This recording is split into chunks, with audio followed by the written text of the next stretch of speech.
አራማጆች እንደ ጨፍጫፊዎች እንደ ዘራፊዎች እንደ መጥፎ ብቻ ሁሉ ነገራቸውን በመጥፎ ተደርጎ ሲሳል ዝም ብሎ ማየት ሞኝነት ይመስለኛል።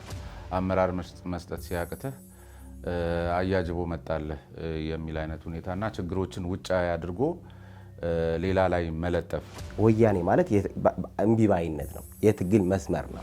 ምንድን ነው የምታስቀጥሉት? እድሜ ዘላለም እምቢ ስትሉ ትኖራላችሁ። እምቢ ያልናል። እምቢ የሚባለው ማን ነው እምቢ የምትሉት? እነ አብርሃ ደስታ ብዙ ጊዜ ታስረዋል እና አንዶም በቀደም አንተ ጋር ቀርቦ ነበረ። በጣም ብዙ ጊዜ ታስረዋል።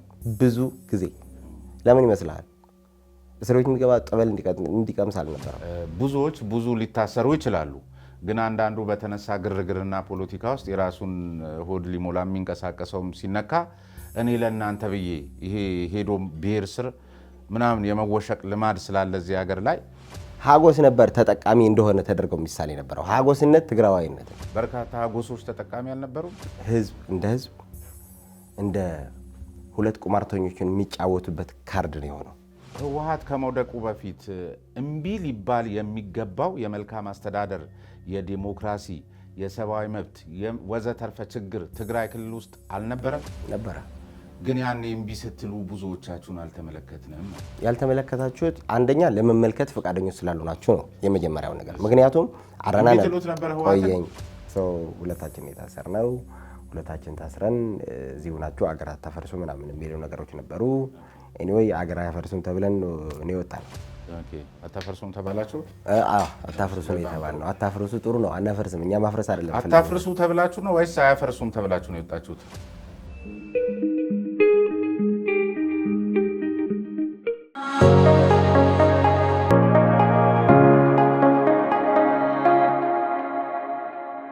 ሳር ቤት ሲነሳ ቴምር መነሳቱ የግድ ነው። ከዚህ ቀደም 4 ፕሮጀክቶችን በልዩ ቅናሽ ሸጠን ያጠናቀቅን ሲሆን በብዙ ደንበኞቻችን ጥያቄ መሰረት 5ኛው ፕሮጀክታችንን ሳር ቤት አደባባይ ፊት ለፊት ከአዳምስ ፓቪሊዮን አጠገብ እስከ 30% በሚደርስ ልዩ ቅናሽ በሽያጭ ላይ እንገኛለን። በዚህ ሳይታችን ላይ 100% ለሚከፍሉ ደንበኞቻችን ባለ 1 መኝታ በ76 ካሬ በ6.3 ሚሊዮን ብር፣ ባለ 2 መኝታ 100 ካሬ በ8.4 ሚሊዮን ብር እንዲሁም ባለ 3 መኝታ ከ136 ካሬ ጀምሮ በ11.4 ሚሊዮን ብር። እነዚህ ክፍዮች ሙሉ ፐርሰንት ለሚከፍሉ ደንበኞቻችን 30% ቅናሽ የተደረገባቸው ሲሆኑ ቀስ ብለው ተረጋግተው መክፈል የሚፈልጉ ከሆነ ደግሞ በ20% የመጀመሪያ ቅድመ ክፍያ፣ ቀሪዎቹን ደግሞ በ16 ዙር በተመቸ አከፋፈል በ3 ዓመት ጊዜ ውስጥ ከፍለው የሚያጠናቅቁ ይሆናል። ውጭ ሀገር ለምትገኙ ደንበኞቻችን ውላችሁን በቀጥታ በዲኤችኤል አማካኝነት የምንልክላችሁ ሲሆን ከዛው ናችሁም ክፍያ መፈጸም የምትችሉበትን አማራጭ አመቻችተናል። ለተጨማሪ መረጃ ለሳይትና ለቢሮ ቀጠሮ ከታች በምናስቀምጥለው ስልክ ይደውሉልን። ቴምር ፕሮፐርቲስ የህልሞ ማረፊያ።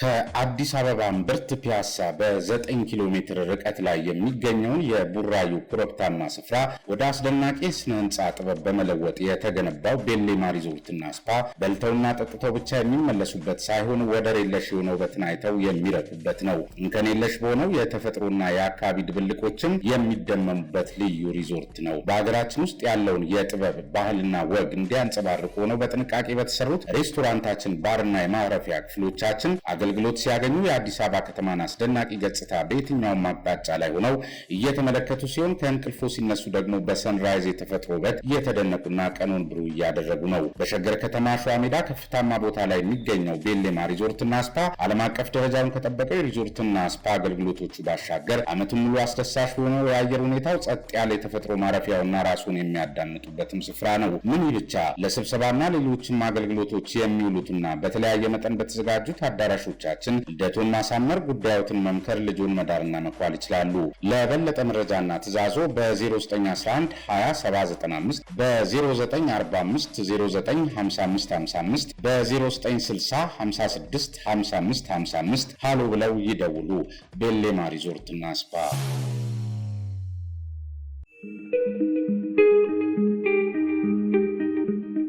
ጤና ይስጥልን የተከበራችሁ ተመልካቾቻችን፣ ከቫይፐርስ ሚዲያ ስለ ነጻ ሀሳብ ፕሮግራማችንን የዛሬውን ጀምረናል። የፕሮግራሙ አዘጋጅና አቅራቢ ስሜነ ቫይፐርስ ነኝ። ዛሬም እንደተለመደው እንግዲህ ወቅታዊና ሀገራዊ ጉዳይ ነው ይዤላችሁ የቀረብኩት። ወቅታዊና ሀገራዊ ጉዳዩ ደግሞ ወደኋላ መለስ ብለን የሰሜኑን ጦርነት የምናስታውስበት፣ አሁንም ደግሞ ተጋሩና ትግራይ እንደዚሁም ህወሓት ያለበትን ሁኔታ የምንፈትሽበት በጦርነት ውስጥ እነማን ምን ሚና ነበራቸው፣ በተለይ ደግሞ ሚዲያው የሚለውን በቅጡና በሚገባ ፈትሸን ወደፊትን ደግሞ የምናይስበት ነው። ለዚህ ደግሞ ሀጎስ ግዳይ የዲጂታል ወያኔ ዋና አዘጋጅ የዛሬው እንግዳይ ነው። እንኳን ደህና መጣ እላለሁ። በዚሁ አጋጣሚ ደግሞ የሀሮማያ ዩኒቨርሲቲ የተለማማጅ ወይም ደግሞ አፓራንት ተማሪ ነች እና 4ኛ ዓመት ተማሪ እንድትለማመድ ነው እዚህ የመጣችው። ሀሮማያ ዩኒቨርሲቲ እናመሰግናለን። የአብስራ ደጀኔ ትባላለች። ውይይታችንን በዚሁ አጋጣሚ ትከታተላለች። እየለመደች እንድትሄድ ነው። እንኳን ደህና መጣ አቶ ሀጎስ። አመሰግናለሁ። እሺ፣ ዲጂታል ወያኔ ምን ማለት ነው? መቼና ለምን ተቋቋመ? ዲጂታል ወያኔ ወደ 8 ዓመት አካባቢ ሊሆነው መጀመሪያ አካባቢ በትግራይ በኩል ብዙ የሚዲያ አክሰስ አልነበረም። በተለይ ከትግራይ ቴሌቪዥንና ከድምፅ ወያኔ ውጪ ሌላ ሚዲያዎችን አልነበሩም። በዛ ላይ ትንሽ ግርግሮችን ነበሩ። የሚዲያ ጥቃት ነበረ ማህበረሰቡ ላይ። የምንከላከልበት መንገድ አልነበረም ማለት ይቻላል። እንደ ትግራይ ተወላጅ የሆነ ነገር ማድረግ ነበረብን። በዚህ ምክንያት ዲጂታል ወያኔ የሚለው ሚዲያ በዛን ሰዓት ተከፈተ። የሚዲያ ጥቃት ነበረ ሲባል ምን ማለት ነው? ከየት አካባቢ ነው ጥቃቱ የሚሰነዘረው?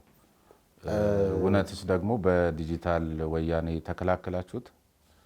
ተከላከል ነው አልተከላከልነውም እሱ ሌላ ጥያቄ ነው። ግን በዛን ሰዓት መከላከል ነበረብን ወይም ደግሞ ለመከላከል ተነሳን ማለት ነው። ይሄንን ወደ ጠቅላይ ሚኒስትር ኃይለማርያም ደሳለኝ ሊወርድ አካባቢ በትግራይ ልጆች ላይ አሁን ሁለት ነገሮችን መለየት ይቻላል። ለምሳሌ ህወሓት መቃወምና የትግራይ ልጆችን ማስጠቋር ይለያያሉ። የትግራይ ተወላጆች እንደ ጨፍጫፊዎች፣ እንደ ዘራፊዎች፣ እንደ መጥፎ ብቻ ሁሉ ነገራቸውን በመጥፎ ተደርጎ ሲሳል ዝም ብሎ ማየት ሞኝነት ይመስለኛል። ስለዚህ ተከላከላችሁት ወይ የሚለውን ነገር እኛ አይደለም የምንፈርደው፣ እንደ ህዝብ ምናምን ነው የሚታየው። እኛ ግን በዛን ሰዓት አይ የትግራይ ተወላጆች ይሄንን እያላችሁት ያላችሁት ነገር ትክክል አይደለም ብለን የመከላከል ግዴታ ነበረብን። እሱ ማድረግ ግን በእርግጥ የትግራይ ልጆችን ለይቶ የሚያጠቃ የሚዲያ ሰራዊት ነበረ እዚህ ሀገር ላይ ብላችሁ ታስባላችሁ? ኦኬ፣ ግለሰብ አክቲቪስቶች እንጂ እንደ ሀገር አይደለም። አይ እንደ ሀገር አላውቅም። ግን ደግሞ የአመራርነት ቀውስ ሲፈጠር ራሱ ህወሓት አንዳንድ ጊዜ መስራት ሲያቅትህ፣ በጋራ ተባብረህ አመራር መስጠት ሲያቅትህ አያጅቦ መጣለህ የሚል አይነት ሁኔታና ችግሮችን ውጫዊ አድርጎ ሌላ ላይ መለጠፍ አይነት አካሄድም ይጠቀም ነበር። አንዱ የትግሉ ስልት ስለሆነና እንዲህ አይነት አካሄዶችንስ ታስተውሉት ነበረ? በዛን ሰዓት የተወሰነ ግርታ ነበረን። አንደኛ እነዚህ ሰዎች ትግራይ ላይ ያልሄዱም ነበረ፣ እዚህ ነበሩ። እዚህ በነበሩበት ሰዓት በስርዓት አናውቀውም ነበር ማለት ይቻላል። እውነት ለመናገር የነሱ ክፍተት ወይም የነሱ ጥፋት በደንብ እናውቀው ነበረ። እያወቅን የተከላከልንላቸው እያወቅን አብረናቸው የታገልን ማለት አይቻልም። ያን ሰዓት በደንብ ግርታ ነበረን። ግን ደግሞ ግርታ ከሚፈጠሩብን ነገሮች አንዱ ቀደም እንዳልኩ በአክቲቪስቶችም ኢቭን በመንግስት ሚዲያዎችም ጭምር ጥላቻዎችን ነበሩ፣ ግፊቶች ነበሩ። ስለዚህ ያንን ግፊት መጀመሪያ ማድረግ ያለበት ነገር ያንን ግፊት መከላከል ነው። ከተከላከልክ በኋላ ነው ፋታ ስታገኝ፣ ልክ አሁን እንዳለ ነው ፋታ ስታገኝ ነገሮችን ግልጽ ሲሆንልህ ነው በደንብ ማውራትም በደንብ ለማን መከላከል እንዳለብህ ለማን ማጥቃት እንዳለብህ ወይም ማን ጋር መታገል እንዳለብህ የምታውቀው ፋታ ስታገኝ ነው። በዛን ሰዓት ፋታ አልነበረም። እነሱ ከዚህ ሲሄዱ ሚዲያዎችም እግርግር ተከትለው ለነሱም ለትግራይ ህዝብም እንደ ህዝብ ጥላቻ ሲሰበክበት የነበረበት ሰዓት ነው። ያን ሰዓት ክፍተት አልነበረም። ጊዜ የምናገኝበት ለነሱ ወደ ጥላቻውና ወደ መከላከሉ ወደ በኋላ የምንመለስበት ሆኖ ግን ተወደደም ተጠላ ጦርነቱን ምንም እንበለው ምን ስያሜውን ማለት ነው በምን የሚነሳ በምን ተጋሩ እንደ ህዝብ እናንተ እንደ ሚዲያ መስዋዕትነት ከፍላችኋል ብዬ አስባለሁ። ምን አቺቭ አደረጋችሁ በከፈላችሁት መስዋዕትነት? ጦርነት የሚደረገው የሆነ ነገር ለማግኘት ነው። እኛ ጦርነት የተደረገው አንደኛው ቅድም እንዳልኩ ግርታ ውስጥ ነበርን። ጋፕ አልነበረም። ለማወቅ ምን እየተደረገ እንደሆነ እንኳን ለማወቅ ክፍት ጊዜ አልነበረን። በዚህ የነበረው ግፊት፣ በዛ የነበረው ፕሮፓጋንዳ ሁለቱም መሀል ላይ ህዝቡ ነበር ሲጠቃ የነበረው፣ ሲጨነቅ የነበረው። መጨረሻውን ዋጋ የከፈለው ህዝቡ ነው። ስለዚህ ምን አቺቭ አደረጋችሁ የሚለውን ነገር ከመጀመሪያውና አሁን ለምሳሌ አንተ አንድ ሀገር ስትወር ወይም ጦርነት ስትከፍት የሆነ ነገር ለማትረፍ ነው። እኛ በዛን ሰዓት ምን እየተደረገ እንደው እንኳን አቺቭ ለማድረግና ማለት ግን እናንተ እኮ ሚዲያ ናችሁ። የተሻለ ነገር ምን እየተደረገ እንደሆነ ማወቅ ይጠበቅባችኋል። ህዝብ ልታነቁ ነው። ዲጂታል ወያኔ ናችሁ። እንደውም አንዱ የመታገያ መስመር ዲጂታል መሆን አለበት ብላችሁ ነው የተነሳችሁት ተሻግራችሁም። ስለዚህ ስለ ጦርነቱም እየተደረገ ስላለው ነገር የማወቅ ግዴታ ነበረባችሁ እና ቢያንስ እንደ ሚዲያ ምን አቺቭ አደረጋችሁ? መልካም። አሁን ከጦርነቱ በፊት የነበረው አስተሳሰብ ወይም ጦርነቱ ሰዓት ላይ የነበረው አስተሳሰብ፣ ጦርነቱ ከቆመ በኋላ ያለው አስተሳሰብ ሁለቱም አንድ አይነት አይደለም። ይሄ በትንሹ ማህበረሰቡ ላይ ከዛ በፊት የነበረው የሚዲያ እጥረት ነበረው ግርታ ውስጥ የከተተ። ስለዚህ አሁን ባለው የሚዲያ አክሰስ ወይም ተጨማሪ ሚዲያዎችን በመምጣታቸው ህዝቡ የተወሰነ በጣም ትንሽ ፐርሰንት ነው የምልህ በደንብ መስራት ይጠበቅብናል። በደንብ መታወቅ ያለበት ነገሮች አሉ። በጣም መስራት ያለብን ነገሮች አሉ። አሁንም ግን በተወሰነ መልኩ የተወሰነ ህዝቡን የነቃበት ሁኔታ አለ። ትናንትና የነበረው ግርታ በዚህ ሰዓት በተወሰነ መልኩ ተቀንሷል ማለት ይቻላል። ስለዚህ አንድ ሚዲያ ማድረግ ካለበት ነገሮች አንዱ ማህበረሰቡ ላይ ያለው የኢንፎርሜሽን እጥረት ግርታ መቅረፍ ነው። እሱን ደግሞ በተወሰነ እያደረግን ነው ብዬ አስባለሁ። እኔ አሁን እንደ አንድ ጋዜጠኛ እስከዛሬ በነበረኝ የስራ ላይ ዘመኔ አንዳንድ ጊዜ ያው መረጃን አጠናቅሬ አሰባስቤ እንደዚህ ለህዝብ እሰጣለሁና ከዚያ ካቀረብኩት በኋላ መለስ ብዬ አንዳንድ ጊዜ ያቀረብኳቸውን ነገሮች መለስ ብዬ ሳያቸው የነበረኝ መረጃም ውሸት ሆኖ ግምቴም ስህተት ሆኖ የማገኝበት አጋጣሚ በርካታ ጊዜ ገጥሞኝ ያውቃል። በዛ ሁሉ የጦርነት ሂደት ውስጥ ዲጂታል ወያኔ የነበረው ሚና በጣም ይታወቃልና ዛሬ ላይ መለስ ብላችሁ ካያችኋቸው ዘገባዎቻችሁ መካከል መረጃውም ስህተት ግምታችሁም ስህተት ሆኖ ያገኛችሁት ዘገባ የምታስታውሰው የትኛው ነው? ምክንያቱም በጣም ከባድና የፈተና ጊዜ ስለነበር ምናልባትም ሰዎችን ጭምር ዋጋ ሊያስከፍል የሚችል መረጃ አየር ላይ ያውላችሁ ሊሆን እንደሚችል እንደኔ የህይወት አጋጣሚ ምናልባት እናንተ ገጥሟችሁ ከሆነ ከዚያ ደግሞ የማረም እድሉ ቢኖር እንዴት ትታረሙታላችሁ? ጥሩ። አሁን በዛን ሰዓት የሰራናቸው ስራዎች በሙሉ ቅድምም ካነሳው ሀሳብ የተመሳሳይ ነው። ምናችሁ ባደረጋችሁ ከሚለው አንጻር አያይዤ ስመልስልህ በዛን ሰዓት መከላከል ብቻ ነበር የነበረብን። በቃ ማህበረሰቡን የግድ ሰርቫይቭ ማድረግ ስላለበት እኛም የማህበረሰቡ አካል እስከሆንን ድረስ በዛን ሰዓት የመጣውን ጦርነትና የነበረውን ነገር መከላከል ነበረብን። ስለዚህ እሱን ስንከላከል ነበር ነው። ምናችሁ ባደረጋችሁ ያልከኝ ቀደም ተከላከልን። በትንሹ የሆነ ማህበረሰብ ክፍል አተረፈ ማለት ይቻላል። ምን ስተሰርታችሁ ነበር የሚለውን ነገር ሰርታችሁ ነበር ሳይሆን እናንተ በተለይ በዲጂታሉ መንገድ ነው ሚና የነበራችሁና ሁልጊዜ ብዙ ጋዜጠኞች ስለሚገጥማቸው ነው። ካቀረባችኋቸው ዘገባዎች ያን ጊዜ በየሰዓቱ ነበር መረጃ የሚወጣውና መረጃውም ስህተት ሆኖ የመረጃ ምንጫችሁ እንግዲህ የተለያየ ሊሆን እንደሚችል ስለሚገመት ከህወሓት አመራሮችም ውጪ ከሚገኘው ዲያስፖራውም አካባቢ ሊሆን ይችላልና ግምታችሁም ስህተት መረጃውም ውሸት ሆኖ ያገኛችሁት የዘገባ አጋጣሚ አለ ወይ? ብዙ ጋዜጠኞች ስለሚገጥማቸው እኔም ገጥሞኝ ስለሚያውቅ ማለት ነው። መልካም። ስለዚህ ይሄንን ባንተ ወይም በተመልካቾችን ይሄንን ስህተት ነበር ብለው ይጠይቁንና እንየው። እስካሁን ግን ያየነው እና ያገኘነው ተሳስተናል ብላችሁ አታስቡም? ተሳስታችሁ የነበረ መረጃ የለም? ሁሉ ነገር አልጋ ባልጋ የነበረ ትክክለኛ መረጃ ነበር ያልኩ አይደለም። ግን ደግሞ ይሄን መረጃ ስህተት ነው የሚለውን ነገር ይምጣና እሱን እንየው ነው ያልኩ። ምክንያቱም እኔ የማስታውሰው ይሄን ነገር ስህተት ነበር ብዬ የምታስታውሰው ነገር የለም። እሺ ስህተት ነበር ብለህ ካላስታወስክ እንግዲህ ትግራይ እንደ ክልል ተጋሩም እንደ ህዝብ እንግዲህ ህወሓትም ጭምር ማለት ነው ጦርነቱን ወይም ሰላሟን በተረጋጋና የተረጋገጠ ሰላም ማስጠበቅ አልቻሉም። ወይም ደግሞ ጦርነትን ተሸክሞ ማስቀጠል የሚያስችል ትከሻም የላቸውም። ህዝቡም እንደ ህዝብ ህወሓትም እንደ ህወሓት ቅርቃር ውስጥ የገቡበት ሁኔታ ነው ያለው። ስለዚህ በመረጃ በኩል እናንተ ይሄን ያህል ስህተት አልነበረም ብላችሁ ካሰባችሁ ለዚህ የሚበቃ ትግራይን ለዚህ የሚበቃ ህወሓትን አይፈጠሩም ተብሎ ይገመታልና አሁን ህዝቡም እንደ ህዝብ ለገባበት ቅርቃር ህወሓትም ተጋሩም ትግራይም ሚና አልነበራችሁም? አሁን እያልከኝ ያለው ከህወሓት ጋር ትናንትናም አብረን የነበረው ለትግሉ ሰዓት ነው። ትግል ላይ መንገድ ላይ ተገናኝተን አታውቅም? መንገድ ላይ ነው የተገናኘን። ከዛ በፊት አብረን አልነበርንም። ከዛ በኋላም አብረን አይደለም። ህወሓት አይደለም እንደ ዲጂታል ወያኔ አይደለም። እሺ ዲጂታል ወያኔ የራሱ የሆነ ተቋም ትካል ወይም ሚዲያ ነው። ሶ ከህወሓት ጋር ትናንትና ምንም አይነት ግንኙነት አልነበረንም። ዛሬ ምንም አይነት ግንኙነት የለንም። ትናንትና መንገድ ላይ ወይም ትግል ላይ አብረን ተገናኘን፣ አብረን ታገልን፣ ጦርነት አለቀ፣ እኛም ግንኙነታችን እዛው ላይ አለቀ መንገድ ላይ። ስለዚህ የዓላማ አንድነት አልነበራችሁም? በዛን ሰዓት ነበረን። የትግራይ ህዝብን የማዳን የዓላማ አንድነት ነበረን።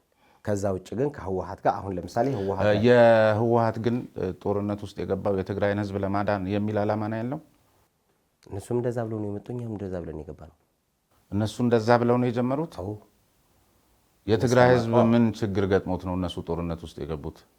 አሁን ወደ ሌላ ልትወስደኝ ነው። ምክንያቱም አሁን እንደ ሚዲያ ሰው ብታወራን ጥሩ ነው። አሁን ወደ ጦርነትም አንጀመረው እንዴት አስጀመረ ምናምን ወደሚል። ስለዚህ ከዚህ እንውጣና ቅድም ወደ አነሳልኝ ጥያቄ ካመጣኸው ህወሓቶች በዛን ሰዓት የትግራይ ህዝብን የማዳን ኃላፊነት አለብን ብለው ጦርነት ላይ ገቡ። እኛም እንደ ሚዲያ ህዝቡን መዳን ስላለበት ህዝቡ ላይ መከላከል ስለነበረብን እዛ ላይ አብረን ታገልን እያልኩ ነው። ከዚህ ተወደደም ተጠላ ግን አንተ ማይመለከትን ፖለቲካል የሆነው አናሊሲስ ሌላ ይሁንና ግን እንደ ዋና አዘጋጅ እንደ ዲጂታል ወያኔ የትግራይ ህዝብ መጀመሪያ በፌዴራሉ መንግስት ተወሮ ነው ጦርነት ውስጥ የገባው የሚል እምነት አለ ማለት ነው? አዎ። እሺ፣ ሌላ የዚህ ወያኔ የትግል መስመር ነው፣ አይቆምም፣ አይቋረጥም። ግን እንደ መድረኩ ባህሪ የትግል ስልቱና ዓላማው መሻሻል መለወጥ አለበት። የእናንተ የዓላማና ምናምን በሚገልጽ ድረገጻችሁ ላይ የተመለከትኩት ነውና ይሄ እንዲሳካ ደግሞ ተስፋ የተጣለበት ዲጂታል ወያኔ ነው የሚል ነገር እና የወያኔ መታገያ መሳሪያውን ነው መለወጥ አለበት የሚል ነገር ተቀምጧል። እና የመታገያ መሳሪያው ሳይሆን መለወጥ ያለበት አስተሳሰቡ መሆን የለበትም ወይ? እንግዲህ ትዝ ይልህ እንደሆነ ወደ ጦርነቱ ከመጀመሩ አስቀድሞም በተለይ ህወሓት በጣም በኪራይ ሰብሳቢነት፣ በዘረፋ፣ በሙስና፣ በሰብአዊ መብት ጥሰት በማይከሰስበት ራሱ ህገ መንግስታዊ ስርዓቱን ለአደጋ አጋለጡት እያለ ራሱ ህገ መንግስታዊ ስርዓቱን የሚጥስበትና አስተሳሰቡ በራሱ በጣም የተበላሸበት ቀደም ሲል የነበረውን ህወሓትኛ ስናቀው እንግዲህ በጣም የሀገሩን ፖለቲካዊ ማህበራዊ ሁኔታ አውቆ አስልቶ የሚጓዝ የዓለምን ሁኔታ ነባራዊ ሁኔታውን የሚገነዘብ ቀን ከሌት የሚረሳ ራሱን በየቀኑ የሚያሻሽል ህወሓት ነበረ። እሱ ተቀየረ። ሁሉም የበኋላ ቀር አስተሳሰብ እየተራመደ የራሱን ከርስ የሚሞላበት እድል መፍጠር ሲጀምር ተንገዳግዶ ወደቀ። ስለዚህ አስተሳሰቡ ነበር መቀየር ያለበት ወይስ መታገያ መሳሪያው? ስለዚህ ዲጂታል ወያኔ በራሱ ሲቋቋምና የተቋቋመበትን ዓላማ ለማስፈጸም ሲነሳ መሰረታዊ የሆነውን የህወሓት ወይም የወያኔ ችግር በቅጡ አልተገነዘበም የሚሏቸው አሉ። እነሱ የሚሉንና አንተ ናችሁ ስህተቱ። ምክንያቱም አሁን የዘረዘርካቸው በሙሉ የህወሓት ክፍተቶች ናቸው፣ የወያኔ አይደሉም። የህወሓት ክፍተቶች ከነበሩ የህወሓት ክራይ ሰብሳቢነት ምናምን ያልካቸው ሰዎች ካሉ እነሱን በህግ መጠየቅ ነበረባቸው። የህወሓት ሰዎች አይደሉ እንደ ዲጂታል ወያኔን ያቋቋሙት? ዶክተር ደብረጽዮን አይደሉም? ተሳስተሃል። ዶክተር ደብረጽዮን አይደሉም? ተሳስተሃል። ይፋ ያደረጓቸው? እሺ ንገረኝ።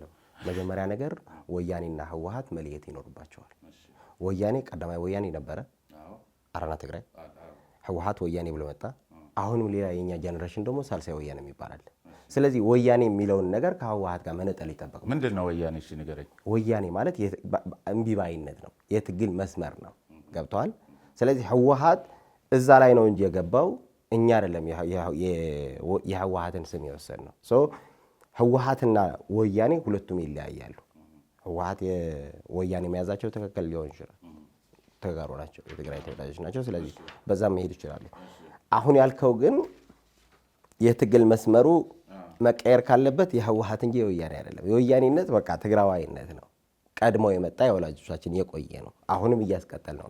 ሳልሳይ ወያኔ ያለ፣ ዲጂታል ወያኔ ያለ፣ ሜይ ቢ አራተኛው ወያኔ። ምንድን ነው የምታስቀጥሉት? እድሜ ዘላለም እምቢ ስትሉ ትኖራላችሁ። እምቢ የሚባለው ከማን ነው እምቢ የምትሉት?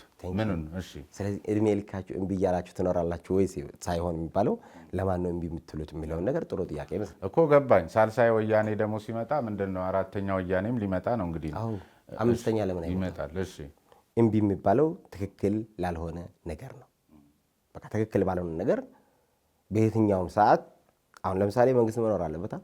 መንግስት መኖር አለበት። አዎ እስማማለሁ። በፌዴራል መንግስትም በትግራይ መንግስትም መንግስት መኖር አለበት። ያንን መንግስት አሁን እምቢ ማለት ለፌዴራል መንግስት ብቻ አድርገህ ስለሳልከው ነው እድሜያችሁ ሙሉ እምቢ እያላችሁ ትኖራላችሁ አይደለም። ለትግራይ መንግስትም ሜይቢ ለዞን መንግስትም ሊሆን ይችላል። ትክክል ያልሆነ ነገር በሚሰራበት ሰዓት ዝም ብለን እንድገዛ አንፈልግም። ስርዓት በሌለው መረገጥ አንችልም፣ አንፈልግም። ያ አመጣጣችንም ማለት አይፈቅድልንም። እምቢ ማለት ለዚህ ነው። እምቢ ማለት እኔ ብቻ ያልኩትን ይሁን በሚል አይደለም። ትክክል ያልሆነ ነገር በሚፈጠርበት ሰዓት ግን አሁንም እምቢ ማለታችን ይቀጥላል። እሺ አሁን ይሄንኑ በሌላ መልክ እስቲ ላንሳል ሀጎስ። ለምሳሌ የዛሬ 8 ዓመት ነው ዲጂታል ወያኔ የተቋቋመው። ወያኔ እምቢ ባይነት ነው ብለኸኛል። ስለዚህ የሆነ ነገር እምቢ ሊባል የሚገባው አካል ተፈጥሯል ማለት ነው። የዛሬ 8 ዓመት ደግሞ ለውጡ ነው የመጣው ወይም ደግሞ ኢህአዴግ ራሱን በተሃድሶ እንትን ብሎ አሁን ኢህአዴግ ውስጥ ራሳቸውን ተክተው የመጡ ወይም አሁን ስሙ ብልጽግና የሆነው አካል ነው የመጣው። ስለዚህ ከ8 ዓመት አስቀድሞ እምቢ ሊባል የሚገባው ህገወጥ አሰራር፣ ረጋጭ አፋኝ አሰራር አልነበረም። ከዚያ በኋላ የህወሓት የበላይነት የተረጋገጠበት አስተሳሰብ ሲወድቅ የመጣው ለውጥ ላይ ነው እምቢ ሊባል የሚገባው የሚል ነገር እያልከኝ ነው ማለት ነው? ምንድን ነው? ስለዚህ ከዛ አስቀድሞ እምቢ ሊባል የሚገባው ቀደም የነገርኩ ሚዲያው ወይም አስተሳሰቡ የመጣው ይህንን ሚዲያ ለማቋቋም የተንቀሳቀስንበት የጀመርንበት ገና ጠቅላይ ሚኒስትር ኃይለማርያም ደሳለኝ በነበረበት ወይም ደግሞ ለውጥ እያልከው ያለውን ነገር ሳይመጣ ነው። ስለዚህ ጋር ቆየ ግድ የለም እየተንቀሳቀሳችሁ የነበራችሁበትን ሁኔታ በሌላ መልክ ልታነሳው ትችላለህ። ግን አንዳንድ ጊዜ ልክ ነው እኮ መልካም አስተዳደር ሲጠፋ፣ ፍትህ ሲጓደል፣ ህገ መንግስታዊ ስርዓት አደጋ ላይ ሲወድቅ፣ የብሔር ብሔረሰቦች እኩልነት ወይም ደግሞ በአጠቃላይ ስርዓቱ የቆመባቸው ምሰሶዎች እየተናጉ ሲመጡ ዲጂታል ወያኔ ብቻ አይደለም ማንም እምቢ ሊል ይገባል፣ ተገቢም ነው። መበልጸግም ማለት ያ ነው፣ መብትን ማረጋገጥ ነው። ያም ሆኖ ግን እንደው እናውራ ከተባለ ከዚያ አስቀድሞ የነበረው ወያኔ እንግዲህ የኖረ ቀዳማይ ሳልሳይ ያለሚቀጥል ከሆነ ያው እንትኑ ወያኔነት ሌላ ነው ስላልከኝ እንዳይምታታ ነውና ህወሓት የሚቆጣጠረው ስርዓት በነበረበት ሰዓት ላይ ዲጂታል ወያኔን ጨምሮ በርካቶቹ በተለያየ መልኩ ማለት ነው እምቢ ባይነትን አላስተዋልንም። ግን ለውጡ እንደመጣ ኢቭን የመስራት ሁኔታ ላይ እንኳን ባልነበረበትና ልትመዝነው ልትፈትሸው የሚያስችል ሁኔታ ላይ ባልነበረበት ወቅት ዲጂታል ወያኔን ጨምሮ በርካታ ተጋሩ አርቲስቶች በድራማውም በዘፈኑ በመሳሰሉት ወያኔነታቸውን ወይም እምቢ ባይነታቸውን ሲያሳዩ ነበር። ስለዚህ እኛ እስካልገዛን ድረስ ሁሉ ነገር ስህተት ነው እንደማለት ብንወስድ እንሳሳታለን። ዲጂታል ወያኔ እንዲመሰረት ሀሳቡም መንቀሳቀሱ የጀመርነው ኃይለማርያም ደሳለኝ በነበረበት ሰዓት ነው እያልኩ ነው። ከዛ በኋላ አርቲስቶችም ሌሎችም ይሄን ያህል እምቢ ባይነት ከመጣ ቅድም እንዳልከውም እኔ ስላልገዛው በሚል ሀሳቤ ሳይሆን እዛ ውስጥ ሌላ ችግር ነበረ ማለት ነው።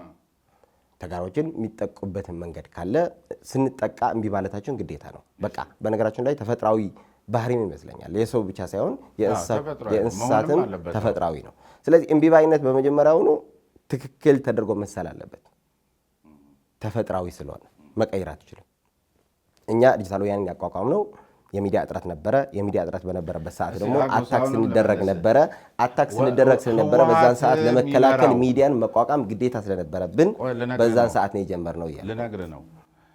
እንደው አንድ ጊዜ ከተረዳኝ ለምሳሌ ህወሓት ያው ምልህ እሱ ብዙ ጊዜ እንደዚህ በተጨባጭ ስለማይገለጽ ሰዎች ቢሉትም የህወሓት የበላይነት ምናምን ሁሉ ያከራክራል አይደል ኢህአዴግ ላይ።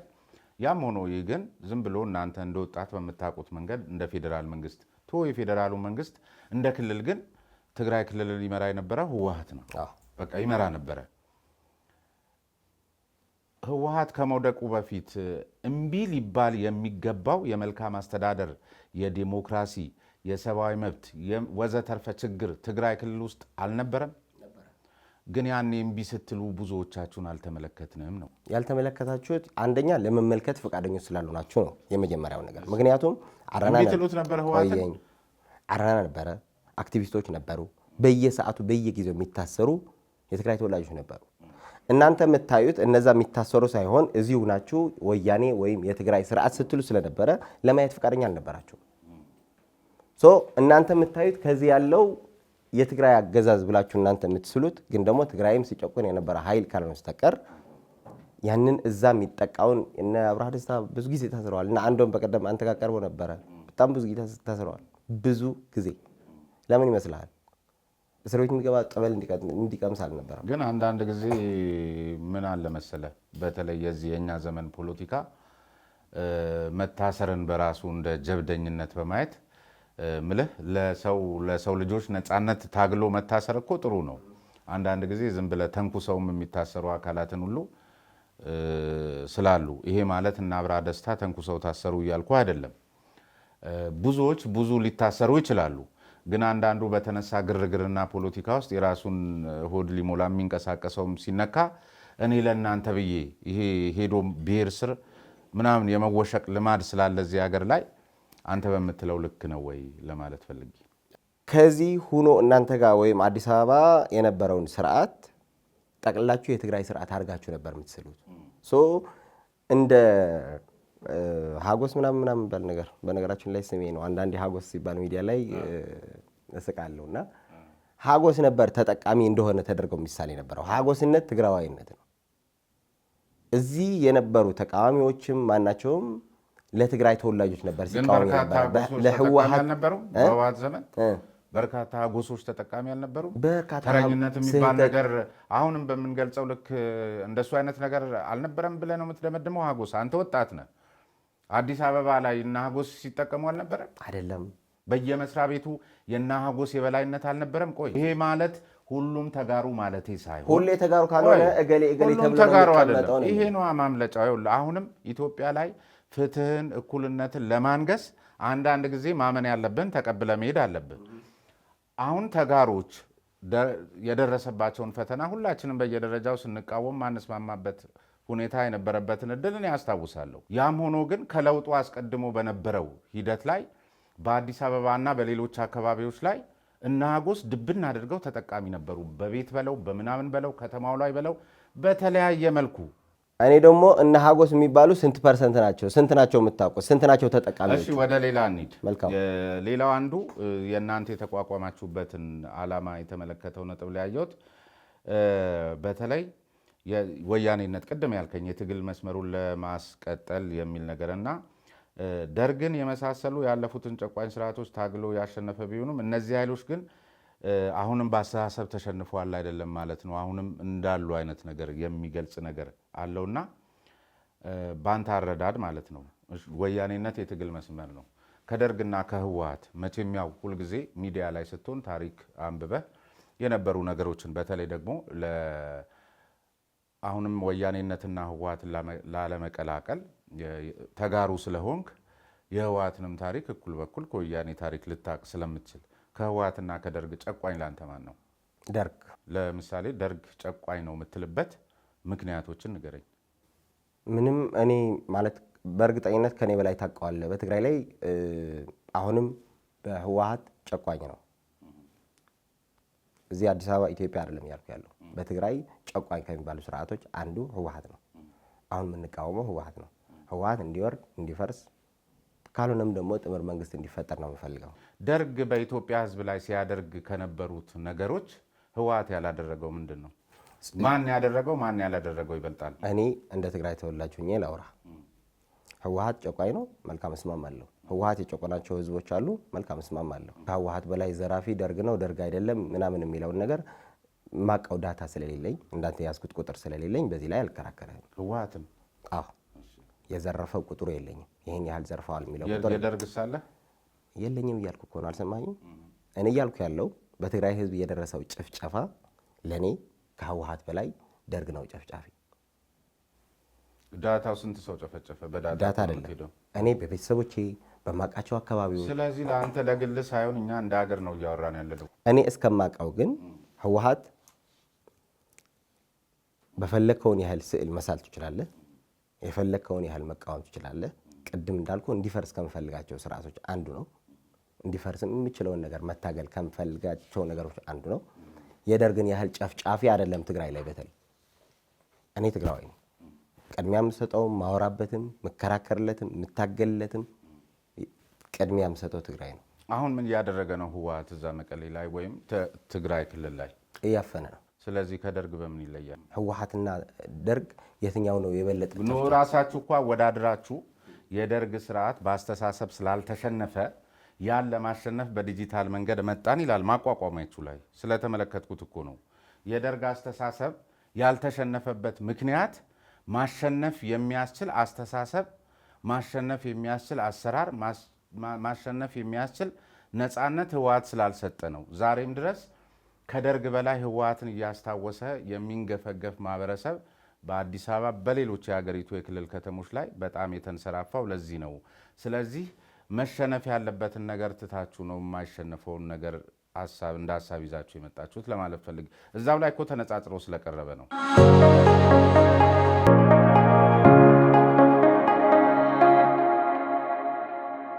ሳር ቤት ሲነሳ ቴምር መነሳቱ የግድ ነው። ከዚህ ቀደም 4 ፕሮጀክቶችን በልዩ ቅናሽ ሸጠን ያጠናቀቅን ሲሆን በብዙ ደንበኞቻችን ጥያቄ መሰረት 5ኛው ፕሮጀክታችንን ሳር ቤት አደባባይ ፊት ለፊት ከአዳምስ ፓቪሊዮን አጠገብ እስከ 30% በሚደርስ ልዩ ቅናሽ በሽያጭ ላይ እንገኛለን። በዚህ ሳይታችን ላይ 100% ለሚከፍሉ ደንበኞቻችን ባለ 1 መኝታ በ76 ካሬ በ6.3 ሚሊዮን ብር፣ ባለ 2 መኝታ 100 ካሬ በ8.4 ሚሊዮን ብር እንዲሁም ባለ 3 መኝታ ከ136 ካሬ ጀምሮ በ11.4 ሚሊዮን ብር።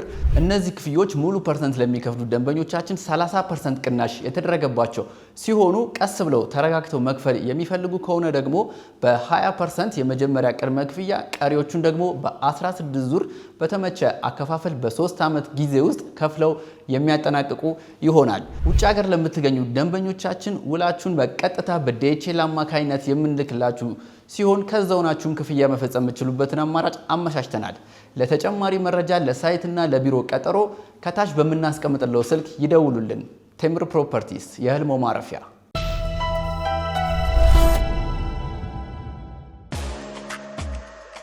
ከአዲስ አበባ እምብርት ፒያሳ በ9 ኪሎ ሜትር ርቀት ላይ የሚገኘውን የቡራዩ ኮረብታማ ስፍራ ወደ አስደናቂ ስነ ህንፃ ጥበብ በመለወጥ የተገነባው ቤሌማ ሪዞርትና ስፓ በልተውና ጠጥተው ብቻ የሚመለሱበት ሳይሆን ወደር የለሽ የሆነ ውበትን አይተው የሚረኩበት ነው። እንከን የለሽ በሆነው የተፈጥሮና የአካባቢ ድብልቆችም የሚደመሙበት ልዩ ሪዞርት ነው። በሀገራችን ውስጥ ያለውን የጥበብ ባህልና ወግ እንዲያንጸባርቁ ሆነው በጥንቃቄ በተሰሩት ሬስቶራንታችን፣ ባርና የማረፊያ ክፍሎቻችን አገልግሎት ሲያገኙ የአዲስ አበባ ከተማን አስደናቂ ገጽታ በየትኛውም አቅጣጫ ላይ ሆነው እየተመለከቱ ሲሆን ከእንቅልፎ ሲነሱ ደግሞ በሰንራይዝ የተፈጥሮ ውበት እየተደነቁና ቀኑን ብሩህ እያደረጉ ነው። በሸገር ከተማ ሸዋ ሜዳ ከፍታማ ቦታ ላይ የሚገኘው ቤሌማ ሪዞርትና ስፓ ዓለም አቀፍ ደረጃውን ከጠበቀው የሪዞርትና ስፓ አገልግሎቶቹ ባሻገር ዓመቱን ሙሉ አስደሳች በሆነው የአየር ሁኔታው ጸጥ ያለ የተፈጥሮ ማረፊያውና ራሱን የሚያዳምጡበትም ስፍራ ነው። ምን ብቻ ለስብሰባና ሌሎችም አገልግሎቶች የሚውሉትና በተለያየ መጠን በተዘጋጁት አዳራሾች ቻችን ልደቱን ማሳመር፣ ጉዳዮትን መምከር፣ ልጁን መዳርና መኳል ይችላሉ።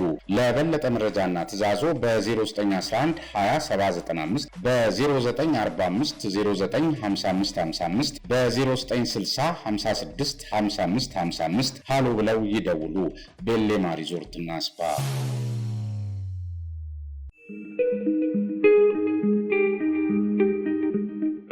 እኔ እያልኩ ያለው ትግራይ ላይ ህወሓት አፋኝ ነው፣ አሳሪ ነው፣ ጨፍጫፊ ነው። የደርግን ያህል አይደለም፣ የደርግ ያህል ይሆናል ብዬ አላስብም እያልኩ ነው። ምክንያቱም ደርግ በየቤቱ ነው የገባ፣ በየቤቱ ነው የጨፈጨፈም። ገብተዋል። ገበያ መሀል ላይ ህወሓትስ በየቤቱ አልገባም፣ ገበያ መሀል አልገባም፣ አልደረሰም። ገና ቀጣይ ማወራበት ይሆናል። እሺ።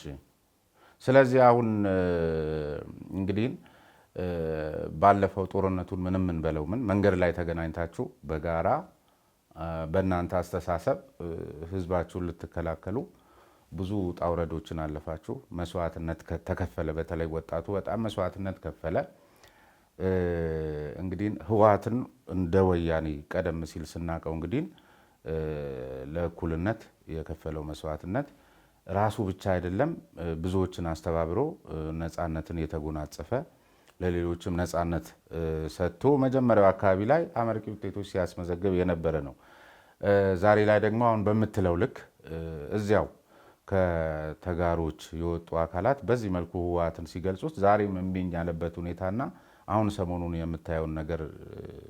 የምታያቸው ሁኔታዎች አሉና እንደ ዲጂታል ወያኔ ይሄን ነገር ለማክሸፍ አሁን ቀደም ሲል አሁንም እንዳነሳልኛው ገና አልገባም እንጂ በየቤቱ በጣም በደል እያደረሰ ነው እያልክ ነውና ምንድን ነው የምትመክረው? ሚዲያው ምን ይጠበቅበታል? ምን እየሰራችሁ ነው? ትግራይ እንደ ህዝብ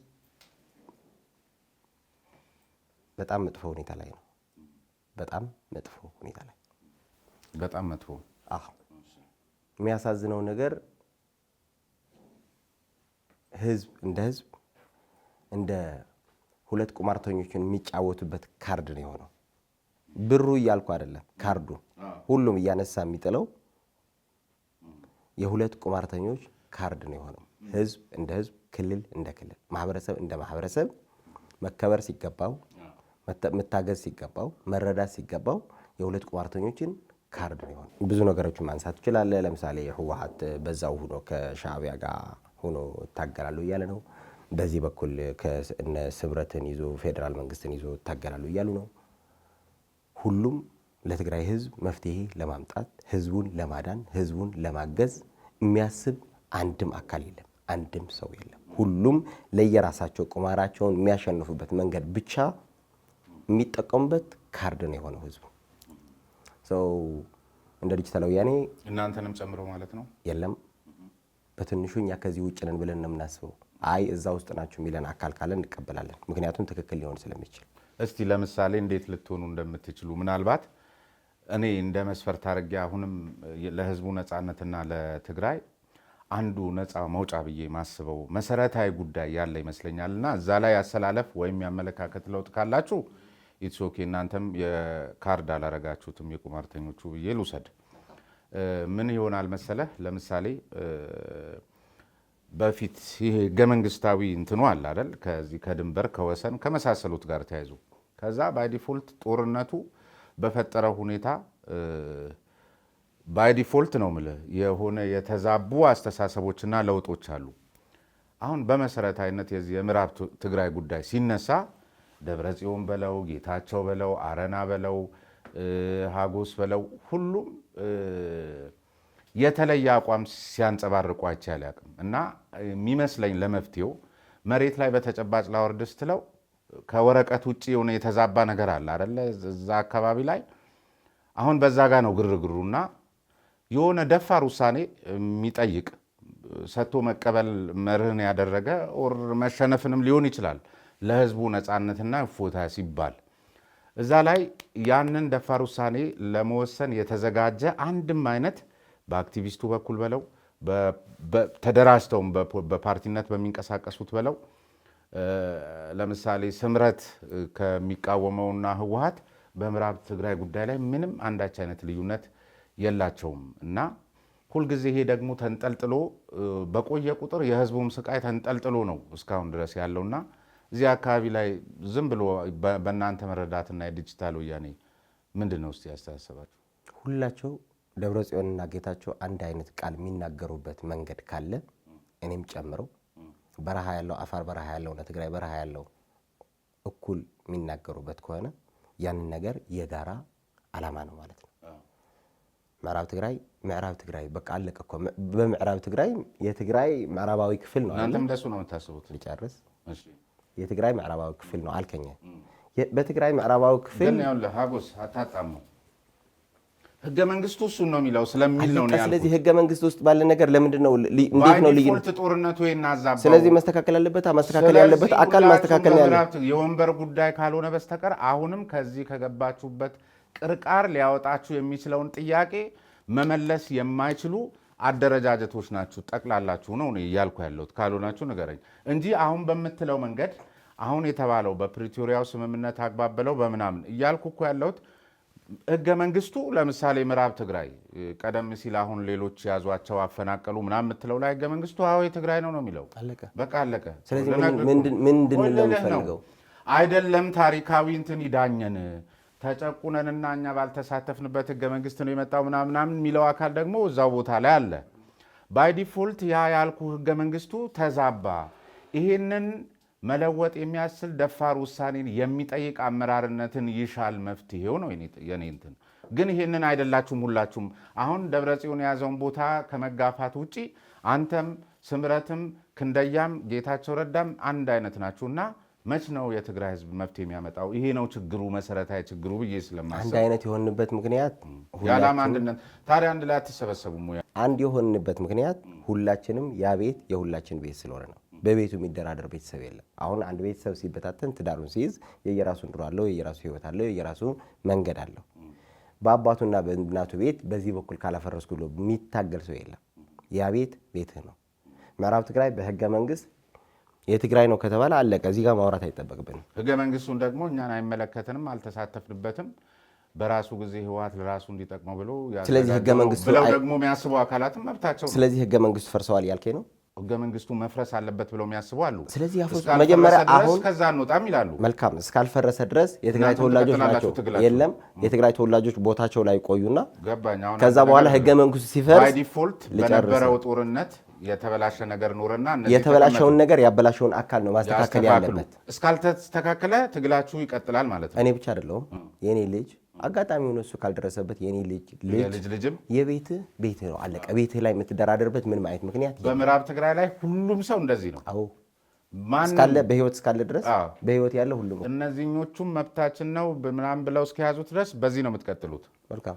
ስለዚህ እንዴት አድርጋችሁ የትግራይን ህዝብ አሁን ከምትሉት አሁን ያለበት በጣም ከባድ ፈተና የምትሉት እናንተ ሄዳችሁ ህወሓትን ቁጭ አለ። አሁን ለምሳሌ ህወሓት እዛ አለ፣ ብዙ ሰዎች ይነቅፉታል። አሁን ላይ የተሻለ የሚተጋገሉት አካላት እየመጡ ይመስላል እናንተን ጨምሮ። ግን እናንተን ብትሄዱ ሌላውን ቢመጣ ምዕራብ ትግራይ ላይ አሁን አንተ እንደምትለው እስከ ልጅ እስከ 7ኛው ወያኔ ሳልሳይ ወያኔው ድረስ ይሄን 9ኛ ድረስ የምታስቡ ከሆነ ምንም መፍትሄ የለም። አሁን እኮ አንተ እየጠየቀኝ ያለው ደፋር ውሳኔ በቃ እነዚህ እዛ ይሁኑ በቃ እኛ ከዚህ በኩል ይበቃናል እንድን ደፋር ውሳኔ ብዙ አይነት ነው ያላቀ እስከ ለምሳሌ ካንተ ስጠኝ አንድ ሁለት ስጠኝ እስከ እነዚህ ለምን አታረጉ የሚል ሐሳብ ስጠኝ። የሰራችሁትን ታሪካዊ ስህተት ማረም ለምሳሌ በታሪክ ደግሞ የአካባቢ እኛ ነው የሚሉት አካላት ስለነበር ለምሳሌ ምዕራብ ትግራይ እኮ ምዕራብ ትግራይን ለምሳሌ ማን ነው የኛ ነው የሚለው? ወልቃይት የት ነው የኛ ነው ብለዋችሁ የሚታገሏችሁ? ማን ነው አሁን እየታገለ? ንገረኛ አንተን። ለምሳሌ በታሪክ የኛ ነው የሚለው ምዕራብ ትግራይን አማራ የሚባል እንትን አልነበረማ። ወደ ታሪካዊ ዳራ ከመጣን አማራ የሚባል ክልል አልነበረማ። ታዲያ ወደዛ ይምጣ እኮ ወያኔ ነው ያመጣው አይደለም? አየህ። ስለዚህ ወያኔ ካመጣው ወያኔ ያመጣውን ክልል ይዘህ ወያኔ ያመጣውን ህገ መንግስት ሲል ያና ካለ ወሰደና አመጣው አይደለም እንጂ የኛ ነበር። የምትፈልገውን አየህ። አሁን ወያኔ ላንተ የሚጠቅም ሲሆን ህገ መንግስቱን ትይዘዋለህ። ለኔ ሳይሆን ለማለት የፈለኩት የሚታገሉ አካላትን ነው። አማራ የሚባለውን ክልል ለመያዝ የወያኔ ህገ መንግስት ትጠቀምበታለህ። ምዕራብ ትግራይን ለመውሰድ ደግሞ ህገ መንግስቱን ትተወዋለህ። ይሄ ደብል ስታንዳርድ ነው። ህገ መንግስቱ አያስፈልግም። መልካም ወደ ነበረበት ይመለስና ከዛ በኋላ እንየው። ካልሆነ ግን ህገ መንግስቱ የሰጠህ መብት ተጠቅመህ ክልል ሆነ ህገ መንግስቱ የሰጠህን ቦታ ደግሞ ተመልሰህ ካልቀማው ምትል ከሆነ ይሄ ደብል ስታንዳርድ ይባላል። ትግል አይደለም፣ ፍትህ አይደለም። አሁን የትግራይ ተወላጆችን ቦታቸው ስላላገኙ ብቻ ወደ ቦታቸው ስላልተመለሱ ብቻ ቀደም እንዳልከው ነው የፕሪቶሪያ ስምምነት አለ። ምንድነው የሚለው? በህገ መንግስቱ ሁሉም ነገር ይስተካከል። ወደ ህገ መንግስቱ ትመለስና ይስተካከላል። ህገ መንግስቱን አናውቀው። አሁን እኮ የኔና አንተ ክርክር ህገ መንግስቱን ደግሞ ማያውቁት ሰዎች አሉ። የማያውቁት ሰዎች ክልል አይሆኑ፣ መጀመሪያ ወደ ነበሩበት ይመለሱ። ተገደው አፍኑ፣ ህወሓት ጨቁኗቸው እኮ። መልካም አሁን እኮ የለም ህወሓት አይደለም። አማራ ክልል የሚለውን ትቶ በጌምድር፣ ጎንደር፣ ባህር ዳር ምናምን ይባባልና ከዛ በኋላ ማውራት እንችላለን። አየህ፣ ምክንያቱም ህገ መንግስት ይሄ አያስፈልገንም፣ ወደ ነበርንበት እንመለስ ከተባለ ያንን እንመለስ፣ ከተመለስን በኋላ እናውራ። ለምሳሌ ማኒፌስቶው ይሄ ገሌን የሚባል ብሔር ጠላት ነው ምናምን የሚል ነገር ከነበረው አላቀውም። የምሬ ነው አላቀውም። ከነበረው ስህተት ነው። አንድ ህዝብ እንደ ህዝብ ጠላት፣ አንድ ህዝብ እንደ ህዝብ መመታት የለበትም ብዬ ነው የማስበው። በጦርነት ሰዓት የትግራይ ህዝብ እንደ ህዝብ ጠላት ነው የሚሉ ትላልቅ መሪዎችን ነበሩ። ማለት እነ ደብረጽዮን ወይም እነ ህወሓት ምናምን አይደለም። ይሄ ህዝብ እንደ ህዝብ የእገሌ ጠላት ነው፣ የእገሌ ጠላት ነው፣ የእገሌ ጠላት ነው ተብለን የተፈረጅበት አጋጣሚዎችን ነበሩ። እሱን እየታገልን ትናንትና እንደዚህ አይነት በትግራይ በኩል እንደዚህ አይነት ትግል ከነበረ ያ ትግል ስህተት ነው፣ መታረም ነው ያለበት፣ ይቅርታ መጠየቅ ነው ያለበት። ምክንያቱም ነውር ስለሆነ ነው። እኛ እየታገልን ያለ ነው እንደዚህ አይነት ነገር ስለነበረ ማለት ትላልቅ መሪዎች አሁንም መሪነት ላይ ያሉት ሰዎች ይሄ ህዝብ የእገሌ ጠላት ነው፣ የኢትዮጵያ ጠላት ነው፣ የአማራ ጠላት ነው፣ የአፋር ጠላት ነው ምናምን የሚሉ ሰዎች ነበሩ። ይሄንን ነውር ነው፣ በቃ ስህተት ነው፣ ነውር ነው ካለ የትናንትና እኛ ጋር የተፈጸመም ከትናንትና ወዲያ እንደዛ ካለ ሁለቱም ነውር ነው፣ ስህተት ነው፣ መታረም ያለበት። ስለዚህ አሁን ወደ የነበረውን ሁኔታ እንርሳና አሁን ላይ ዲጂታል ወያኔ ምን እየሰራ ነው? ምን አይነት እገዛስ ነው የምትፈልጉት? ሰሞኑንም የነበረን ቀጠሮ ከዚህ በፊት ነበር ታስታውሰዋለህ፣ እና በአጋጣሚ ሆኖ አልነበረም በሚል እንደውም ታስረ እንደነበር ነው የሰማሁትና በምን ምክንያት ነው የታሰርከው? ከስራ ጋር በተያያዘ ነው? እሱን ለይልኝና እንዲህ እስቲ ምን ለተጋሩም ለምንም ምንድነው መስራት ያለባችሁ? ምንድነው መታገዝ ያለባችሁ? ምንድነው እንቅፋታችሁ? መልካም። እስሬ ብዙ የሚነገርበት አይደለም። የአንድ ሳምንት እስር ነው። አሁን ሚዲያ ላይ የለንም፣ እየተዘጋጀንበት ነው። እውነት ለመናገር መምጣት እና መስራት እንፈልጋለን። በዚሁ አጋጣሚ ለማህበረሰባችን መንገር እንፈልገው ልክ በትናንትናው ስንሰራ በነበረው ስታንዳርድ አቅም ወይም ከዛ በላይ ተዘጋጅተን እየመጣን ነው። የነበረው እስር የአንድ ሳምንት ነው። የአንድ ሳምንት የትናንትናው የሰራነው ስራ ወይም በሚዲያ የነበረን ትግል ካልሆነ በስተቀር በዚህ ላይ አሁን ከመጣን ወደ አዲስ አበባ ከመጣን 2-3 ወር ሊሆን ነው። 2-3 ወር ምንም የሰራነው ስራ የለም። ስለዚህ በዚህ ስራ ነው የታሰራችሁ የሚለውን ነገር የለም።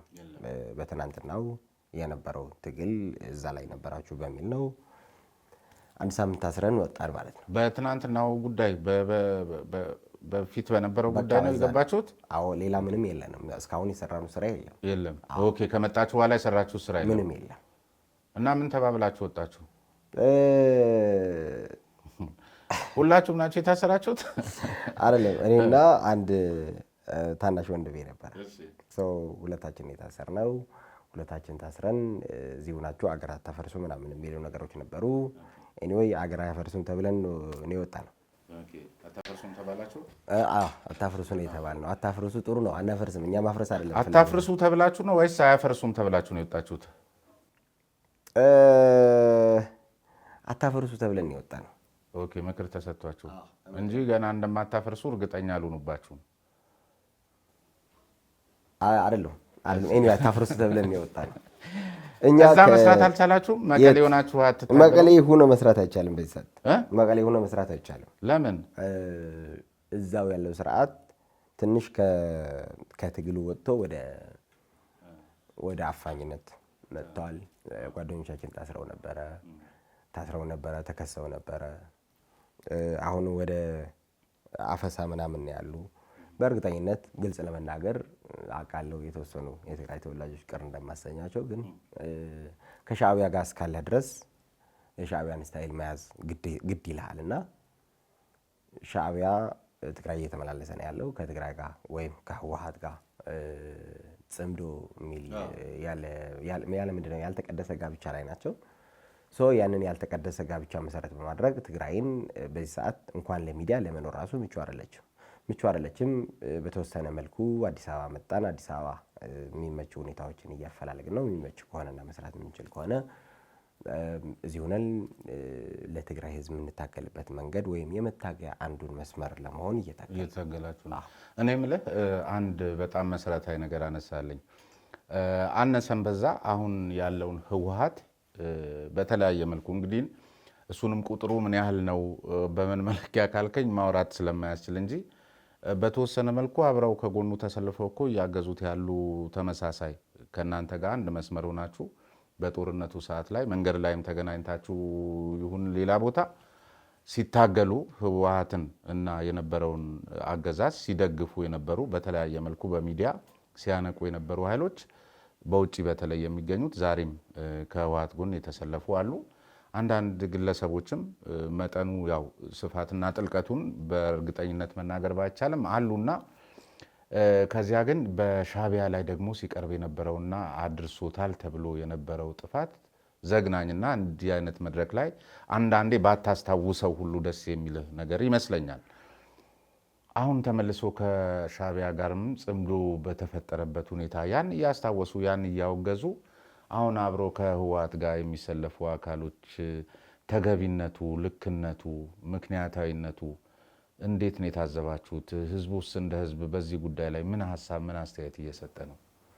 አንደኛ የትግራይ ህዝብ ከዚህ ሁሉ ጣጣ መውጣት የሚችልበትን ነገር ብጠቁም እንደ ሚዲያም ቀጣይ የምንታገልበት መንገድ ብዬ የማስበው የመጀመሪያው መፍትሄ ብዬ የማስበው ለምሳሌ ደብረጽዮን ከኢሳያስ ጋር መታረቅ ከቻለ፣ ጌታቸው ከአብይ ጋር መታረቅ ከቻለ፣ ደብረጽዮንና ጌታቸው የማይታረቁበት ትግራይ ያሉ ፖለቲካ ፓርቲዎችም እዚህ ያሉ ፖለቲካ ፓርቲዎችም ጥምረት ፈጥረው ትግራይ የማያሻግሩበት መንገድ አይታየኝም።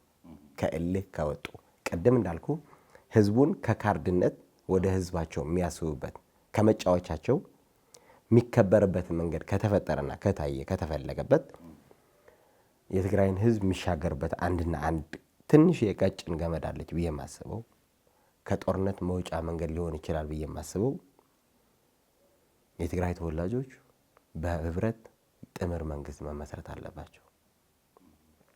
ከእልህ ማለት እኔ ብቻ ነኝ ያልኩት ከሚለው አስተሳሰብ ወጥተው ወደ አንድነት መመለስ አለባቸው። ያኔ ወደ አንድነት በተመለስንበት ነገሮች በሙሉ ይስተካከላሉ ብዬ ነው የማስበው። ግን ከጀርባቸው አሁን ልክ ስትለኝ አሉ። ትክክል ነህ። አሁን ምልህ የግለሰብ ጠብ ይመስላል። የግለሰብ ሳይሆን የፓርቲዎች ማለት ነው። ግለሰቦች ያነሳውት እንደ ፓርቲ ለማንሳት ነው። እንዲወክሉ ነው እንጂ ግለሰቦች አይደለም። ስምረትና ምናምን እያልኩ ስምረት ብቻ ሳይሆን በሙሉ ትግራይ ይመለከተኛል የሚለውን አካል በውስጥ ይኖር በውጭ አዲስ አበባ ይኖር ትግራይ አስመራ ይሄድ አዲስ አበባ ወደ አንድ መስመር ወደ አንድ መፍትሄ መምጣት ካለባቸው አንድ የጋራ መንግስት መመስረት አለበት። ያን ጊዜ ነገሮችን በሙሉ ይቀላሉ። ነገሮችን በሙሉ መፍትሄ ያገኛሉ። ግን አሁን ልክ እንዳንተ በወዳቸው እያብሰለሰሉት ነው ብለን እናስብና እድሉን ማን ሊፈጥረው ይችላል? አሁን ይህንን ኦኬ፣ በተወሰነ መልኩ ተሞክሮ ነበረ። አዎ የተወሰኑ ወጣቶች የሞከሩት ነበረ። አሁንም ይሞከራል ብዬ ነው የማስበው። እዚሁ ይሄን ላልችልም ብዙ አላውቀውም። ግን ትግራይ በነበርኩበት ሰዓት የተወሰኑ ሙከራዎች እንደነበሩና በተለይ የኛ ጄነሬሽን በማንኛውም አይነት መልክ ወደ ጦርነት መግባት አንፈልግም። በማንኛውም አይነት መልክ። ስለዚህ ጦርነት የሚያስቀሩ የተባሉ መንገዶች በሙሉ እየፈተሽናቸው ነው፣ እየታዩ ነው። የሚሞክሩ ልጆችም አሉ። ከዚህ ወስደው የሚሞክሩት ከሆነ መልካም፣ እየመከርኩ ነው። ወደ ትግራይ የምትድነው እኛ ወደ አንድነት ስንመጣ ነው። ከኋላ ሆነው የሚያዙ ከኋላ ሆነው የኛን ጥፋት የሚፈልጉ ኃይሎች ለምሳሌ ማንሳት ይቻላል። ሻዕቢያ ከኛ ጋር ጥምረት የፈጠረው ለኛ ለትግራይ ተወላጆች ለትግራይ አስበው አይደለም። በፍጹም በተአምር ከ77 ነው ምናምን ዓመተ ምህረት ጀምሮ የትግራይን ጥፋት የሚመኝ አንድ ኃይል ካለ በነገራችን ላይ ብልጽግና የትናንትና ነው። ሻዕቢያ ከ77 ጀምሮ ነው የትግራይ ጥፋት። እንዴት ብልጽግና የትናንት ማለት የትግራይን ጥፋት ይመኛል? ብልጽግና አይደለም እያልኩ ያለው ትናንትና ጦርነት ላይ የነበረው ብልጽግና ከመጣ ገና ነው። ስለዚህ ከብልጽግና የትግራይ የጥፋት ኃይል ነው ጠላታችን ነው ብሎ የሚያስቡት ትናንትና የመጣ ነው፣ ገና ህፃን። የሻዕቢያ ከ77 ጀምሮ አለ ከተባለ የትግራይ ጠላት እንደሱ የለም እያልከኝ ነው። ብልጽግና ግን የትናንት ህፃን ነው። ትናንትና ጦርነት የተጀመረው ትናንትና ነው እኮ። ስለዚህ የትግራይ ጠላት ነው ብልጽግና። እኔ እያልኩ ያለው ጦርነቱ መግጠሙ ነው። ጦርነት የገጠመው ማነው? ብልጽግና ትናንትና ነው። ሻዕቢያ ከ77 ጀምሮ ትግራይን የማጥፋት ዓላማ ነበረው፣ እቅድ ነበረው። 3 4 የሞከሯ ጦርነት ከፍቶብናል፣ ትምህርት ቤታችን ደብድበዋል፣ ብዙ ነገር ፈጥረዋል። ከዛ በኋላ ተመልሶ ከሻዕቢያ ጋር ጥምረት ሲፈጠር ለትግራይን ለማዳን አይደለም፣ ይልቅ ራሱን ለማዳን የትግራይ ልጆችን ቦምብ ረጋጮች፣ የትግራይ መሬትን ቦምብ ማጣያ እንዲሆንለት ኤርትራን ሴቭ ለማድረግ እኛ አሳልፎ ማለት እኛን የጦርነት ሜዳ እንድንሆንለት ከማሰብና ከማሰብ ብቻ ነው ብቻ። ስለዚህ ይችን ካልኩሌት የሚያደርግ የትግራይ አመራር አልተገኘም። እነሱ ጋር አብረው ያው እንደምታየው የጦርነት 11ኛ ሰዓት ላይ ነው። ግን ሀጎስ አሁን ከ77 ጀምሮ በዚህ ልክ ለትግራይ ጠላት የሆነ አካል አሁንም ቀደም ሲል በነበረው ጦርነትም ላይ ያን የመሰለ ጸያፍ ነገር ሲሰራ የነበረ አካል ትግራይን ለመጥቀም ሳይሆን የመጫወቻ ሜዳ ለማድረግ ከሚመኝ አካል ጋር ጽምዶ ፈጥሮ የሚንቀሳቀስ የነ ደብረጽዮንን ቡድን ቀደም ሲል ትግራይንና ተጋሩን ነፃ ለማውጣት ከስምረቱም ከማንም ከጌታቸው አንድ መሆን የሚል ነገር አንስታልና በዚህ ልክ የትግራይ ጠላት ከሆነ አካል ጋር ጽምዶ የፈጠረን ሰው ናና ዛሬ ለትግራይ ነፃነት አንዱን ብትለው ሞራላይዝ ይሆናል ማስወገድ እንጂ አየህ አሁን ለማስወገድ ዋጋ ልንከፍል ነው ማለት ነው። አንተ ያልክ ያለው አሁን አይ ዋጋ ከፍላችሁ አስወግዱት ከሆነ ምክርህ ዋጋ ልንከፍል ነው። እኛ ደግሞ ዋጋ ከምንከፍል ዋጋ ሳንከፍል ነገሮችን መስተካከል ያለበትን መንገድ መፈጠር አለበት። ሀዘን በቅቶናል፣ ብዙ ከፍለናል፣ መክፈል ከሚገባም በላይ ከፍለናል። ነገ ሳያስከፍላችሁም ግን እንደዚህ አይነት አስተሳሰብ እንዳንከፍል ነው እንዳጥቅሙ ሁኔታ ሄዶ በተለያየ መልኩ ከሚገረዳ አካል ጋር አስገብታችሁ ለትግራይ ነፃነት ስታንቀሳቀሱት ነገስ ቢሸጣችሁ ለማለት ፈልጌ። አንደኛ ህወሓት ተራ ፓርቲ አይደለም። በዚህ ሰዓት ሰራዊት አለው። በየትኛውም ሰዓት ማፈን፣ በየትኛውም ሰዓት ጦርነት መክፈት ይችላል። ይኸውም እሱም እያደረገ ነው። ስለዚህ በቃ እናንተ አታስፈልጉንም ብለህ የምታባራቸው አይደለም። ገብቷል ወይም ቅድም እንዳልከው ጦርነት ከፍተህ ብዙ ዋጋ ከፍለህ ደም አፍሰን እናቶቻችን አስለቅሰን ወንድሞቻችን አጥተን ትግራይ በጣም ብዙ ከፍላለች፣ በጣም ብዙ ወደ ኋላ ተመልሳለች። አሁንም ሌላ እንደ አዲስ ብዙ ልንከፍል ነው። ስለዚህ እሱ ከሚሆን እኛም ዋጋ ከምከፍል እናቶቻችን ከሚያለቅሱ ወንድሞቻችን ከምናጣ ወደ ህብረት መጥተን በትግራይ መሰረታዊ የሚባሉ ነገሮችን ተግባብተን ጥምር መንግስት ንፍጠር። ይሄ ሊያሻግረን ይችላል። ጥምር መንግስት ፈጥረ ከዛ በኋላ ፓርቲዎችን እንደ ፓርቲዎች ተመልሰው ይወዳደራሉ፣ ህዝብ ይመርጣል። ወደዛም አሁንም ይሄ ቻሌንጅ ግን አሁንም ከህወሓት በኩል አሁን በምትለው ልክ ሰራዊት ያለው ራሱን እንደዛ ቆልሎ የሚመለከት አካል እንደሱ አይነት እድሉ ይኖራል። ከየትኛው ወገን ቻሌንጅ የሚገጥመው ይመስልሃል? እድሉ እንኳ ቢኖር ከሁሉም ከህወሓት የከፋ የለም። ከህወሓት የከፋ ላይኖር ይችላል። ግን ከሁሉም የየራሱ የሆነ ኢጎ፣ የየራሱ የሆነ አቅም፣ የየራሱ የሆነ አጋዥ አለ የሚል አለ ኃይል ወደ ድርድር ዝግጁ ላይሆን ይችላል። ኦኬ ዝግጁ አይደሉም ማለት ግን አሁን እኛ እያልን ያለነው ነገ ትናንትና ጦርነት ነበር አይደለ? 2 ዓመት ከምናምን ብዙ ተከፈለ። በዚህም በዛ ብዙ ከተከፈለ በኋላ መጨረሻው የተደረገው ድርድር ነው። አሁንም ጦርነት ከተከፈተ መቋጫው ድርድር ነው። ዋጋ ሳታስከፍሉን ተደራደሩ ነው። አሁን ማነው የበለጠ ኃይል ያለው ምናምን የሚለውን አይደለም መፎካከር የምንፈልገው፣ ማወዳደርና መፎካከር የምንፈልገው ለትግራይ ህዝብ ማን ያስባል ነው። ለትግራይ ህዝብ ዋጋ የማያስከፍለው ማን ነው? ስለዚህ ነገ ጦርነት ተደርጎ ዋጋ ከፍለን ብዙ ደምተን ከምትደራደሩ ከመዋጋቶቹ በፊት ተደራደሩ እና ትግራይን ሰላም ስጧት። ጸባችሁም ጠላታነታችሁም ከትግራይ ህዝብ ጋር አይሁን። ሰላም የምትፈልገው ለህዝብ ስታስብ ነው። እነዚህ ኃይሎች ለትግራይ ህዝብ አያስቡም። ለትግራይ ህዝብ የሚያስብ ማንም ሰው የለም። ትግራይ ህዝብ እንደ መጫወቻ ካርዳቸው ነው። ከመጫወቻ ካርዳቸው ወጥታችሁ እንደ ህዝብ አስቡት። እንደ መሪዎች ሁኑለት። እንደ ጠላቶቹ ሳይሆን እንደ መሪዎች ሁኑለት።